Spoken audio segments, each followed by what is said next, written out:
সবাইকে শুভেচ্ছা এবং অভিনন্দন। সুন্দর একটি রাত্রি। আজকে আমাদের মাঝে যিনি উপস্থিত রয়েছেন আমাদের প্রধান অতিথি, আমাদের বাংলাদেশের নক্ষত্র, যাকে আমরা বাংলাদেশের আইডল মানি এবং যাকে বাংলাদেশ পুলিশ বাহিনীর আইকন মনে করা হয়, তিনি হচ্ছেন আমাদের চিত্রনায়ক বিয়ে তায়েব।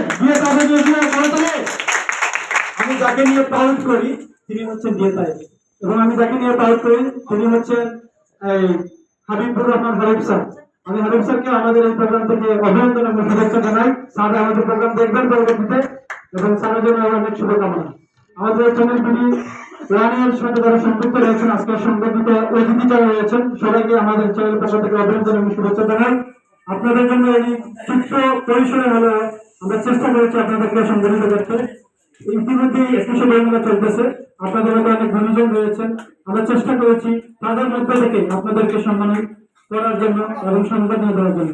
সম্মানিত অতিথিবৃন্দ, আমার মাঝে যিনি উপস্থিত রয়েছেন, ওনার কথা না শুনলে আপনারা আসলে এই যে এত কষ্ট করে আসছেন বিয়ে তাদের নাম শুনে আপনারা এত রাত করে বসে আছেন। আমার বন্ধু এখানে অনেকগুলো এখানে বসে আছেন যে বিয়ে তাকে দেখবেন।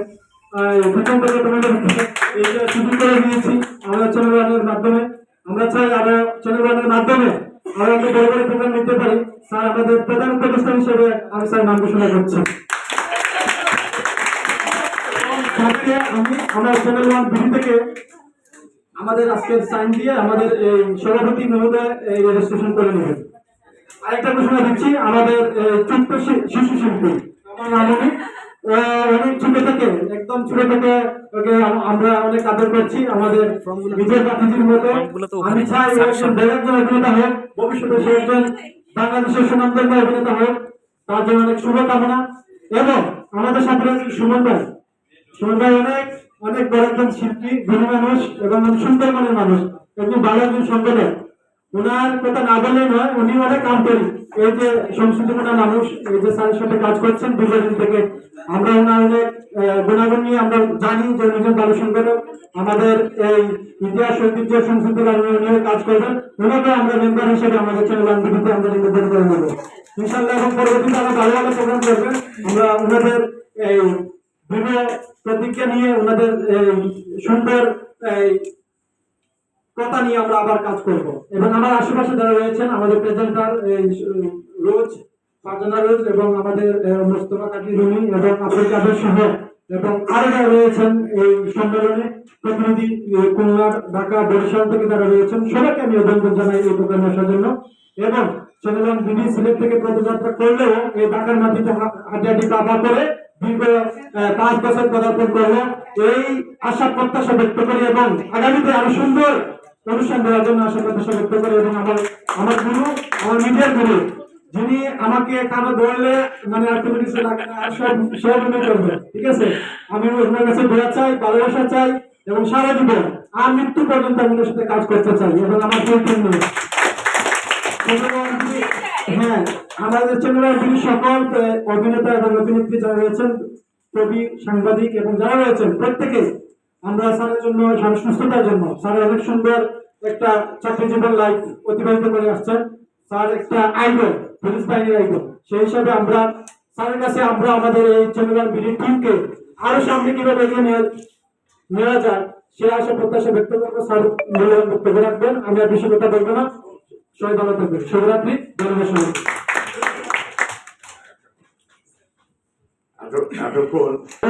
মাধ্যমে চ্যানেল বিডি.কমের প্রধান উপদেষ্টা হিসেবে দায়িত্ব গ্রহণ করছেন আমাদের আজকের প্রধান অতিথি। আমি বলতে চাচ্ছি যে আমার নাটকের ক্যারিয়ার অনেক লম্বা, অনেক আগে থেকে নাটক করি, ছোটবেলার থেকে। আমরা ক্লাস 4 স্টুডেন্ট, তখন নতুন পৃথিবীতে হয়তো নাটকের কাজ করেছিলাম আগ্রহ চরিত্রে। তখন আমার স্টেজ ড্রামা শুরু, তারপরে টেলিভিশন নাটকে এসে দীর্ঘদিন কাজ করেছি, আমাদের সাথে কাজ করেছি। আমি 2017 সালে ফার্স্ট মুভিতে কাজ করি। ফার্স্ট মুভিতে আমার নায়িকা ছিল পপি এবং পরিমণি, দুই নায়িকার এগেনস্ট আমি একা হিরো ছিলাম। তো আমি আসলে সাহস পাইনি একটা সিনেমা কিভাবে নেবে না নেবে। আল্লাহ ফার্স্ট মুভি আমার হিট করে। এই ছবি হিট করার সাথে আমাকে চলচ্চিত্রের যেখানে 5টা সিনেমা লাগে, শাকিব খান আমাকে মেম্বারশিপ দিয়ে দেয়। এটা যে ওই এক সিনেমাতে স্বীকৃতি দিয়ে দেয় যে আমি যোগ্য চলচ্চিত্র শিল্পী সমিতির একজন মেম্বার। তারপরে 18 সালে আমার আরেকটা বই অন্ধকার জগৎ, আমার বিপরীত অ্যাক্টিং করলো মাহিয়া মাহি। মাহি এখন আমার খুব close friend, very close friend of my, but আমি বিশ্বাস করতে পারি না সে আমার সাথে কাজটা করবে। তখন মাহিয়া মাহি এত বড় নায়িকা, সে আমার সাথে কাজ করবে, করেছে, হয়ে গেছে কাজটি। তারপর আমার কাজ হয়েছে আমার স্বপ্নের নায়িকা অপু বিশ্বাস, সে সাকিব ভাইয়ের পার্টনার, অনেকগুলো হিট বই দিয়েছে। তো আমি ভাবলাম যে উনি কি করবেন, রাজি হবেন। ছবি হয়ে গেছে, রিলিজ হয়ে গেছে। ছবি হলো ইশাকা। ইশাকা এটা একদিনে ভিউ হয়ে গেছে 1,10,000 ইউটিউবে। এটা একটা বিশাল মিরাক্কেল। এটা মানে সার্চ দিলে পাওয়া যাচ্ছে, সিনেমাটা দেখেছি প্রচুর। তারপর আমার আরেকটা মুভি এখন চলছে বাজারে, সেটাও আমি আর বলি, এটা ডিফারেন্ট গল্প, কাগজের বই, পরিচালনা চয়নের চৌধুরী। এটা আমরা সার্চ দিলে আমার আরেকটা মুভি রেডি, রোজার ঈদে আসবে, অফিসার ইনচার্জ। সেখানেও মাহিয়া মাহি এবং আমি, এর আরেকটা হিরো আছে ইর্তিজা, বিশাল ভাই আছেন, অনেক বড় বড় আর্টিস্ট, সুমন মোহাম্মদ অংশ সর্বমতে কাজ করতেছে, সে নাম করেছে। আমার আরেকটা ঈদ যেটা ওই যুগের আরেকটা সিনেমা যেটা আসবে কোরবানি ঈদে, সেটা কিশোরী কিশোরী অভিনয় করার নাম। আর ওখানে নায়িকা যে করেছে ওর নাম ইয়াশা, মেয়েটা ক্লাস 10-এ পড়ে, সে আমার নায়িকা হয়েছে। এটা অনেক সে আবার 8বার পুরস্কার পেয়েছে নাচে, 9বার জাতীয় পুরস্কার পেয়েছে। আমার দেশ মুভি, আমার বর্তমান পুলিশ কমিশনারে এনাম যার কথা বললেন আবির স্যার, ওনার লেখা আমি স্যারের গল্প দেহতরী, এটা প্রতিটা নিয়ে তার গল্প। উনি এক্সেপশন, এই এক্সেপশন আমাদের কাছে মানবিক মানুষ, মানবতা প্রেমওয়ালা। আমি তাকে পোস্ট করলে উনি কমিশনার কিনা আমি ছেড়ে লিখি না, আমি লিখি মানবতা প্রেমওয়ালা। আমার উনি ওই লেভেলে স্নেহ করে, পছন্দ করে, ভালোবাসে, বিশ্বাস করে। এবং আমার প্রত্যেকটা সংগঠন যেটা বিএফএ ফাউন্ডেশন, ওটার প্রধান উপদেষ্টা উনি, প্রধান পৃষ্ঠপোষক উনি, বিএফআর ফ্রেন্ডস ক্লাব ওটার প্রধান পৃষ্ঠপোষক উনি, বিএফআর সুপার হিরো সেটারও প্রধান পৃষ্ঠপোষক আবির স্যার, শিল্পী সেটারও উনি প্রধান পৃষ্ঠপোষক, সুপারস্টার বিএফআই গ্রুপ সেটারও প্রধান পৃষ্ঠপোষক আমাদের এই বলেছি। এই সংগঠনগুলো আবার এনাম আজকে একটা সংগঠনে আমাকে যোগ দিলেন, আমি তো আবার সাথ এখানে আসুন। মানে উনি ফার্স্টে আমার মা আসছে বলে একদম ঝড় ফুটে চলে গেছে, আমার মানে এরকম ভালো লাগছে। তাকে অনেক আদর করে মা হিসেবে আদর করে।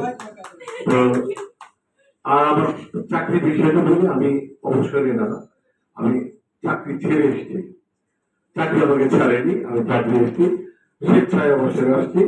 আমি প্রথম পুলিশ, বাংলাদেশ পুলিশ ইলেকশনে 100% ভোট পেয়ে সিনিয়র ভাইস প্রেসিডেন্ট হয়েছিল, 2,08,000 পুলিশের। এখন আমি বাংলাদেশ পুলিশ হিসেবে সিনিয়র অ্যাডভাইজার। আমার আইজিপি স্যারের পরে আমি লাইফ টাইম, এটা আমার লাইফ টাইম নতুন যাচ্ছি। তো এটা আমার কাজ করতে করেছি, তারা দেশের ওসিরা যারা আছে ওরা আমার বক্তব্য রেসপেক্ট করে, আমাদের সম্মান করে, আমাকে প্রাউড করে।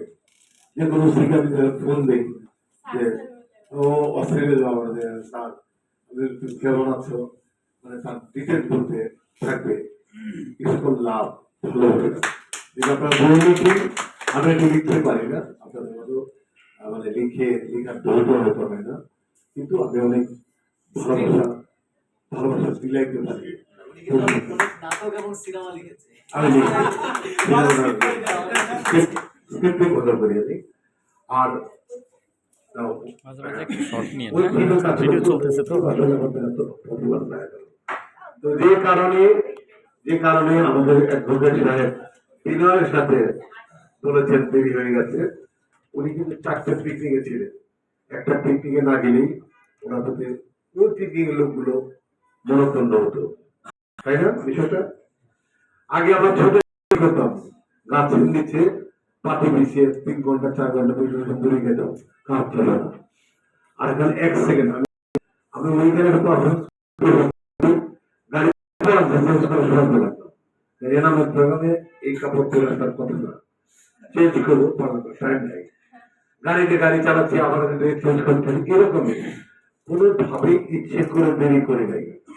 এই জন্য কোনো কষ্ট নেবেন না।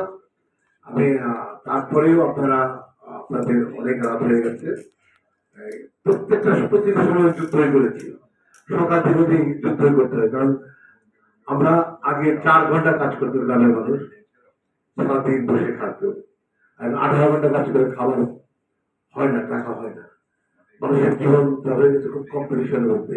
আপনি সারাদিন যোগাযোগ করতেছেন, তারপর আবার খালা মাইন্ড করে বসে আছে, তুই এখন ফোন করিস না, বন্ধুরা মাইন্ড করে বসে সারাদিন যোগাযোগ করতেছেন, কারণ সার্কেলিংস বড়। আগে গ্রামে হাইটে যেতাম, দোস্ত কেমন আছে, ভালো, ওই দোস্তলের 2 দিন থেকে আসলাম, শেষ। আর এখন তো তা না, মোবাইলে দিন মধ্যেই এখানে আসবে, আজকে আমার এই, কালকে আমার বার্থডে, কালকে আমার ফ্রেন্ডশিপে, এটা আছে। এই অ্যাবিলিটি বেড়ে যাচ্ছে, স্পান হয়ে যাচ্ছে আপনার লাইফটা এত বড় হয়ে যাচ্ছে যে আমাদের হায়াত কাটা যাচ্ছে, হিমশিম যাচ্ছে প্রত্যেকটা কাজে। এখানে যারা উপন্যাস লিখছেন, ওই লেখিকাদের লেখক ওনাদের বলতে চাচ্ছি যে মানুষের জীবন আসলে খুব হয়ে গেছে, মানুষ সব কিছু চেষ্টা করে শেষ করতে পারে না।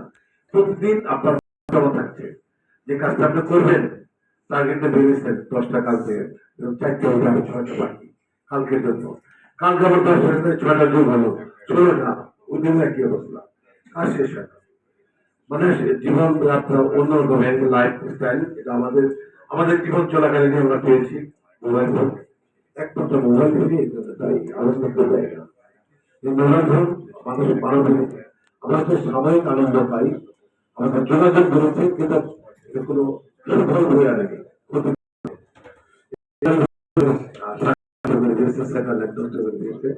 আগে সে বন্ডিং ভালোবাসা নাই, একজন মানুষ মারা গেলে খাইতে থাকে মানুষ, আহারে মারা গেছে না, কিন্তু যাওয়া উচিত ছিল, কিন্তু আমাদের কাজ আছে। আর আগে একটা গ্রামের মানুষ ছিন্ন বসে থাকতো, মারা গেছে তার জানা যায় যেত, এখন এগুলো নাই, কমে গেছে। আমার এনাম যে আপনাদের আমাদের গর্ব যে যেটা বের করেছে চ্যানেল ওয়ান, এটা অনেক সুনাম। যারা কাজ করবেন, যারা লিখবেন, কাউকে খাটো করবেন না, লেখায় খালি উপকার করবেন মানুষের উপকার, যে ভালো কাজ করে তাকে আরো ভালো কাজ করান, অনুমান করে কারো ক্ষতি করে দিয়েন না, কারো সম্মান নষ্ট করে দিয়েন না, এটা আল্লাহ কাছে থাকবেন। কারণ আল্লাহ পাওয়ার যে একটা কলম আপনার লিখার অধিকার আপনার আছে, কিন্তু এরও নেই না যে আপনার লিখায় একটা মানুষের হৃদয় রক্ত ছিল ছেড়ে করবেন। আপনার লিখে শুধু উৎসাহ দেন, অলওয়েজ পজিটিভ পজিটিভ। একটা মানুষ খারাপ করে গাঁদা গেছে, বলেন দোস্ত আর গাঁদা খাইস না, লিখলেন না, গাঁদা খেলে এই ক্ষতি হয়েছে, এইভাবে লিখলেন। তো আমার মনে হয় যে আমরা খুব পজিটিভলি, আমরা এই যেহেতু আমাদের যোগ করেছেন, আমি প্রেশার দিতেই থাকবো যে মানুষের পক্ষে লিখবেন, মানুষের ভালোবাসা নেবেন বা দেখাবেন, ভিডিও ফুটেজ তুলে দেখাবেন, ভালো কিছু, কাউকে ট্র্যাক করে না, তাই না? কাউকে ট্র্যাক করে অসতর্ক মোড় থেকে ভিডিও করলেন, এটা তাকে থ্রেট করলেন, এটা টাকা দিয়ে অথবা 2 আয়, না হলে তোর বিরুদ্ধে অ্যাকশনে যাবো, এই কোনো সেভাবে ভাইরাল করে দেবো, এগুলো দরকার নেই। ধরুন অত্যন্ত সংক্ষিপ্ত, কখন যে কার ভিতরে হলো আমরা জানি না, মানে কখন আমার এত পরিষ্কার মনে নেই, কিন্তু ওর থেকে মনে যাচ্ছে সত্যি ওরা মিস করে এত এত পরিশ্রম আর ভালো লাগে না, সবকিছু করার পরে মানুষের মধ্যে অবশ্যই কাজ শেষ করা যায় না। তো যাই হোক, এই পত্রিকার শুভকামনা, এই পত্রিকার সাথে আমি আজকে থাকবো। আর আমি এটিএন বাংলার 5টি বিভাগের অ্যাডভাইজার, চিফ অ্যাডভাইজার না, অ্যাডভাইজার। আমি ডক্টর মাহমুদুর রহমান, উনি এটিএন বাংলা, এটিএন নিউজের ওনার অ্যাডভাইজার, আমি নিউজের অ্যাডভাইজার, যে খবরগুলো দেখায় সেখানেও জয় মামুন ভাই কাজ করে। অনেক আছে কাজ করে, সেখানে আমি অ্যাডভাইজার, নাটকের আমি অ্যাডভাইজার, আমি সিরিয়ালের অ্যাডভাইজার, আমি মুভির অ্যাডভাইজার। তো অনেকগুলো দায়িত্ব আছে এই চ্যানেলে, প্রচুর দায়িত্ব পালন করতে হবে। দুটা চ্যানেল, দেশের বেস্ট চ্যানেল দুটো, ওইটা। এরপর আমার নিজের কাছ থেকে আমার নিজের ইন্টারভিউ, আমার নিজের পেজ, আমার ভক্তরা, ভক্তদের সাথে রাজ্য করি। আমার একটা নতুন একটা ইউটিউব আসে, সিনেপ্লেক্স। সবাই কাইন্ডলি একটু সাবস্ক্রাইব করে দিবেন। সাবস্ক্রাইব দিয়ে লাইক কমেন্ট শেয়ার করবেন। এটা ভালো দেখবেন, ভালো ভালো প্রোডাকশন দেবো। আমি অন্যায় খারাপ কিচ্ছু দিব না। আমার যদি না হয় দর্শক, আমি কোনো অশ্লীল কিছু দেখাবো না, এটা আমার প্রতিজ্ঞা। আর আমি গত নির্বাচনে, গত চলচ্চিত্র নির্বাচনে আমি কাঞ্চন নিপুণ পরিষদে আমি রিয়াজ ভাই ভাইস প্রেসিডেন্টে ইলেকশন করেছিলাম। ওই নির্বাচন নানান পথে দিয়ে পরে আমরা বিজয়ী হয়েছি, আমরা চালালাম।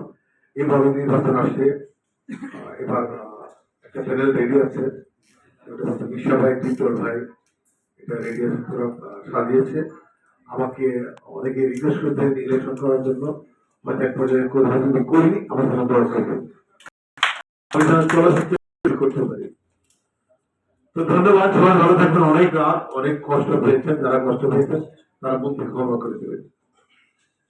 এরা ভেতরে দোয়া সবার জন্য ভালো হয়েছে। ধন্যবাদ।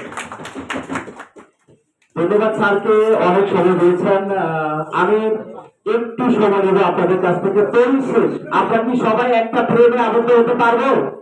সবাই একটা প্রেমে আবদ্ধ হই, সবাই একটু সামনে আগাই, একটু দুইটা সারিতে লাভ সিস্টেমে আমরা অথবা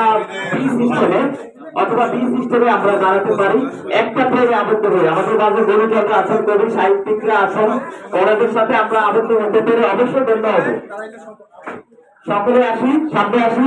আমার যে ভাই আছেন ক্যামেরাম্যান, ভিডিওতে ভাই ভিডিও নেবেন এবং পাশাপাশি আপনি একটা ক্লিক করবেন, ছবি নেবেন ইনশাআল্লাহ। ঠিক আছে,